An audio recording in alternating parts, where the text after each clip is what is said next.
সুসজ্জিত bike rally.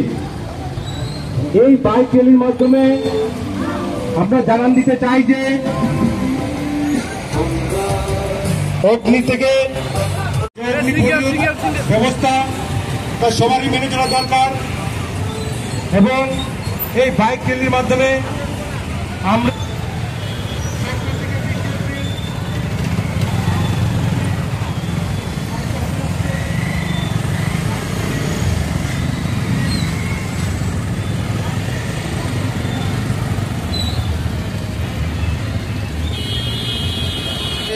আমাদের মূল উদ্দেশ্য হইতেছে যেটা ফায়ার সার্ভিস ডে 14 এপ্রিল হইতেছে আমাদের ফায়ার সার্ভিস ডে এবং 14 এপ্রিল থেকে 20 এপ্রিল হইতেছে আমাদের ফায়ার সার্ভিস উইক হিসাবে আমরা আমাদের সারা রাজ্যব্যাপী প্রতিপালন হইতেছে এবং সারা দেশব্যাপী ফায়ার সার্ভিস উইক হিসাবে প্রতিপালন হইতেছে।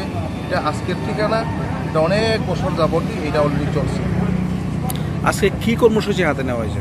আমাদের এখানে আজকে অলরেডি খোয়াই ডিস্ট্রিক্ট যেটা খোয়াই, তেলিয়ামুড়া এবং কল্যাণপুর মিলিয়ে আমরা বাইক র্যালি একটা প্রোগ্রাম অলরেডি হইতেছে। আমাদের খোয়াই ফায়ার স্টেশন থেকেই শুরু হইব, সমগ্র খোয়াই শহর তারে আমরা র্যালি করব। তার সাথে সাথে খোয়াই টু তেলিয়ামুড়া অবধি আমাদের র্যালিটা চলবে।